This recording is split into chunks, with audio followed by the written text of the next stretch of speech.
This is the DAR Today podcast, and I'm your host, Brooke, Bullmaster Stewart, coming to you from Mecklenburg Declaration Day here in Charlotte, North Carolina. Huzzah! Huzzah!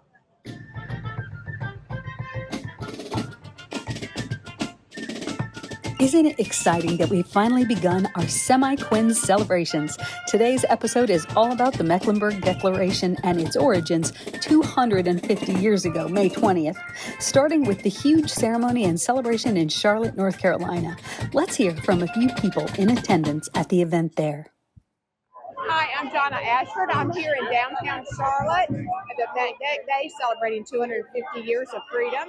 I grew up in Charlotte, so this is a great day for us to celebrate. I learned all about this when I was a little girl in Mecklenburg County schools, but to see the celebration today of all the ladies is exciting for me, and just to know that we are first in freedom in the nation. So, hi there. Thanks so much for being here with us. Tell us your name. My name is Dan Nance. And what do you like about celebrating the Mecklenburg Declaration? Well, this is where it all started. This is the OG story of people getting together and saying, I'm done with the crown, I'm done with the taxation. It started here, a full year before Philadelphia signed we signed it here in Mecklenburg County. And those citizens said, I am no longer want to be a subject, I want to be a citizen. It started here, and it's just right at this intersection. It's an amazing just situation to be here today, and it's grown so much. There was thought that it's legend and all these things, but it's been backed up. The case is real, so we make that case any day of the week. Thank you so much for being here. Yes. My name is Matthew Ridenauer, and on behalf of the May 20th Society, I'd like to thank each of you for being here today and helping us honor and remember this important day in American history. Not just Charlotte history, American history. Now, today in my remarks, I'm going to say huzzah a few times. When I say that, I'm going to need you to reply back, huzzah. Huzzah? Huzzah. We were taxed without representation. British soldiers were killing our fellow colonists without cause. The people of that day yearned for freedom. They yearned for self-determination. And revolution became the only path forward. So they got together to talk about the dire circumstances on the evening of May the 19th. And they gathered here at this courthouse. And as they were gathered there, a writer showed up from the north. And he had this amazing news. He said, folks, y'all aren't going to believe this, but King George, our protector, has now become King George, our persecutor. He has killed his subjects. He's not only not protecting them, he is killing them. How will the folks in Mecklenburg respond to that? What should be the proper response when the king has broken the contract? We too no longer owe loyalty to that. They stated famously these words: we do hereby declare ourselves a free and independent people, that we are and of right ought to be a sovereign and self-governing people under the power of God. When John Adams heard these words that I've just read to you from the Mecklenburg Declaration, he said this: the genuine sense of America at that moment was never so well expressed before or since. It was captured, as we see here, by the Mecklenburg Declaration of Independence.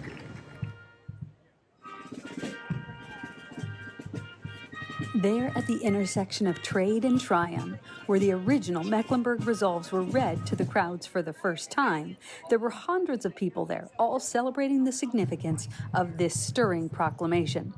Well, just after the conclusion of the event, everyone walked over to pay their respects to General Thomas Polk at his gravesite, not just by laying a wreath, but also with a new plaque laid by the Mecklenburg Declaration of Independence chapter in Charlotte, led by Chapter Regent Annette Imbrogno, continuing the DAR's mission of honoring our patriots. Let's listen in to a bit of that ceremony. Help us to be worthy of our noble dead. Our forefathers put their faith in you, O Lord, and you have delivered them to this land of plenty. History tells us that what is needed today is not just a show of greatness and a parade of power, but a dedication great ideals and high endeavors. Therefore, we, the members of the Mecklenburg Declaration of Independence Chapter, National Society Daughters of the American Revolution, now dedicate this marker in grateful recognition of the service of Thomas Polk, a patriot of the American Revolution.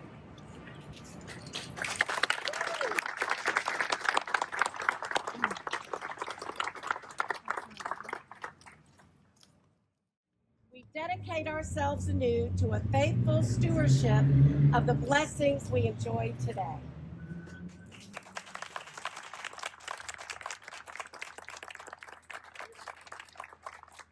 Let us pray. Now may grace, mercy, So we have Cricket Krigler and Janet Westbrook, the state regent and state vice regent for North Carolina. Cricket, tell us about the significance of the Mecklenburg Declaration, especially for DAR members. Well, I can say that 250 years ago, that's when the Meck Declaration was written and was transferred out of here on horseback. So 250 years later, here we are celebrating this wonderful day, and this has been a really good day, a really good day. Janet, take it. The significance for me is I'm a descendant of one of the signers, Adam Alexander. But the significance too is, even though there's a lot of controversy about it, if you read David Fleming's book, he just disputes it right and left with the beginning of Adams and Jefferson's letters before they died. And there's a whole bunch of truth to it. We're so happy that it began here in Mecklenburg County with those good old Scots, Irish guys, Presbyterians, all of them, and that they had the heart and soul to fight for their liberty, put their lives and families and fortunes on the line. Thank you so much.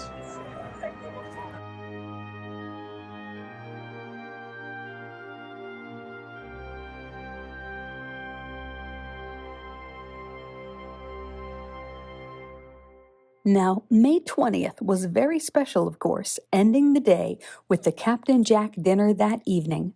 But that was just one of many days of events. Prior to this, there had been a few different historic bus tours, a mile run, but one thing that was particularly great for DAR members was a MeckDec tea party put together by the members of District 3 in North Carolina. It was lovely. Lots of fun speakers, one of which was North Carolina Sons of the American Revolution President Stephen McKee, who reminded us of the special shared bond between our two organizations. The wonderful food, along with items to win and to purchase, always a fun time. And I'll tell you what, as we begin these celebrations for various semiquincentennial anniversaries, it makes me wonder what the next events will be like. Are you as excited as I am? Now, one other event was at Mint Hill, just outside of Charlotte, where the Clear Creek Militia Chapter set up an information table with coloring pages and treats for the kids, and at noon, there was a recitation of the full Mecklenburg Declaration of Independence on the steps of the old schoolhouse there, with the bells ringing to announce the start.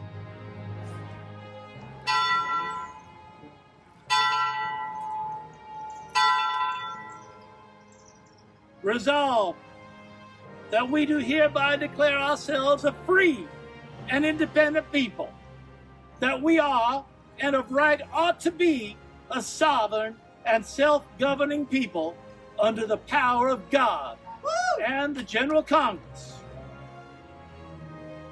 All have been incredible events, but as some have said, it is a controversial thing. There has been some controversy about the validity of the Mecklenburg Declaration. Now, we recently got to speak with Janet Westbrook, who is not only the National Chair of American History for the National Society Daughters of the American Revolution, but is also the State Vice Regent for the state of North Carolina, and is someone who knows quite a lot about the Mecklenburg Declaration and its history, and we got to speak with her recently. Okay, so we're here today in these backwoods at this great cabin, and we get to interview with Janet Westbrook, and she is a Charlotte, Mecklenburg County native. She knows so much about the Mecklenburg Declaration, and she's going to share that with us today. I can't wait for you to hear this story. Welcome to the backwoods of North Carolina. This is Charlotte, Mecklenburg County, and boy, do we have a story to tell. Here we're sitting in a typical home that my ancestors, our patriots, would have built. They started in Scotland, they went to Ireland, they ended up in Pennsylvania and Maryland, and then made their way down that great wagon road to what is the Piedmont of North Carolina, the center of the state. And it was Mecklenburg County where these Scots-Irish settled and decided they wanted freedom and liberty from a tyrannical King George. Now, you may know that Charlotte was named after Queen Charlotte of England, and Mecklenburg County was the Mecklenburg from the German part of where she came from in Europe. On May 20th, 2025, we just celebrated 250 years. That's right, 250 years of the anniversary of our freedom when we declared our independence from the king. There was some fighting when Lord Cornwallis came through South Carolina, and he ended up in Charlotte, Battle of Charlotte on September 26th. And he called the militiamen. He said we were like a bunch of damned hornets' nests down here. And that's why you see that we are known as the Charlotte Hornets. We have the Hornets on our police cars, on our badges. A lot of different things in the area are named after the Hornets. And Why do you suppose he called them that? Why did he think they were like hornets?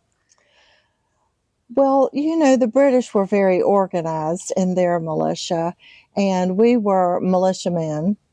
They were all over the place trying to look like we had more people than we did, but they were all over the place and came out not really in formation like the British were used to, and somewhat like a hornet's nest, buzzing around all over the place.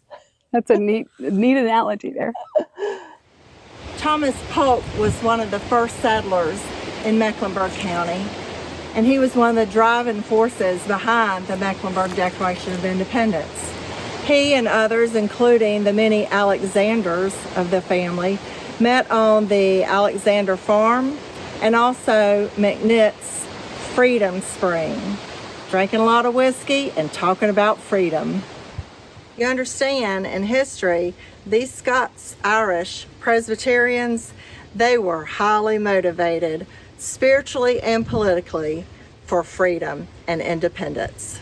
On May 19th, many of these Mecklenburg patriots got together and they wrote up this document known as the Mecklenburg Declaration of Independence.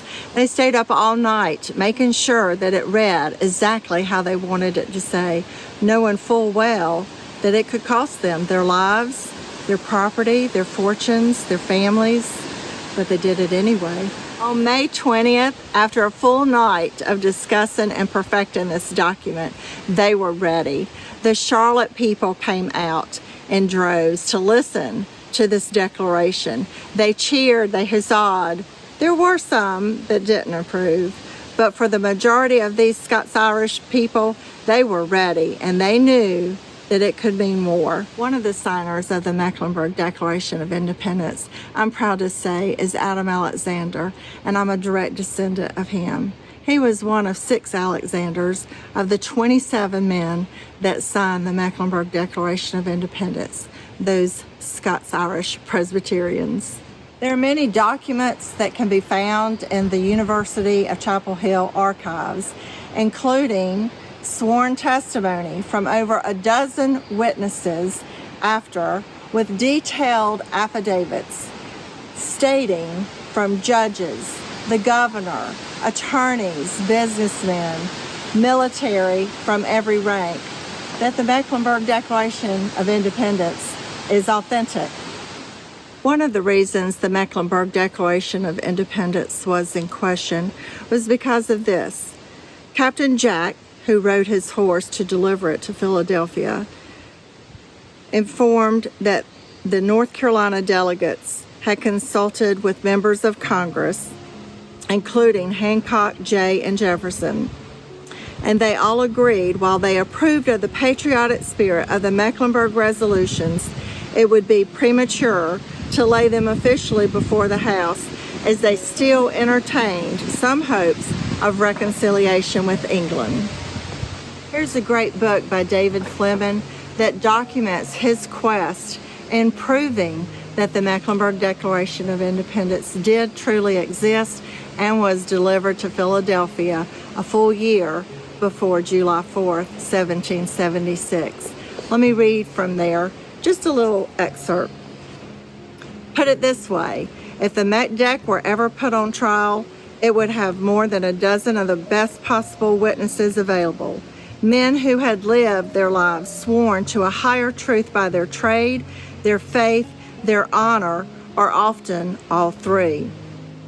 And any prosecutor dumb enough to attack the document would have to base their entire case on the notion that the same selfless veterans who risked their lives to establish our freedoms turned around a few years later and perjured themselves while coordinating with judges, priests, and the actional governor of North Carolina to manufacture a massive hoax for their own self-aggrandizement. John Adams found about the Mecklenburg Declaration of Independence, and he wrote a note to Thomas Jefferson on June 22nd, 1819, saying that Jefferson not only plagiarized the Mecklenburg Declaration of Independence, but he delayed our freedom by a year by blocking Adams from receiving it. Many of your patriot ancestors may also be signers of the Mecklenburg Declaration of Independence or North Carolina backcountry patriots. Have you looked into your genealogy to see if you descend from one of these amazing war heroes? I invite you to do some research and discover this amazing document in the backwoods of North Carolina and see how amazing these people were, just as all our patriots were that fought for independence, our freedom that we enjoy today. Huzzah! We leave you today with this quote from the Mecklenburg Resolves, one of the most dramatically key sentences, in fact. And I quote, "Be it resolved that all laws and commissions confirmed by or derived from the authority of the King or Parliament are annulled and vacated, and the formal civil constitution of these colonies, for the present, wholly suspended." End quote. Woohoo! Them's fighting words. Well, thanks for listening, and be well, dear friends. Let's celebrate the stars and stripes forever, and remember, with all of your ancestors behind you, you are the result of the love of thousands. This podcast was written and produced by our incredible team of writers and editors, and we are, as always, so grateful for President General Pamela Rouse Wright and Historian General Suzanne Heskey for their constant guidance. To Cricket Krigler, Janet Westbrook, Jonna Ashford, Annette and Paula, and to Dan Nance and Stephen McKee for being so generous with their time. The National Society Daughters of the American Revolution is a nonprofit, non-political volunteer women's service organization dedicated to promoting patriotism, preserving American history, and securing America's future through better education for children. Members are all lineal descendants of those who supported the cause of independence in the Revolutionary War. For more information, please visit dar.org. This is the DAR Today podcast.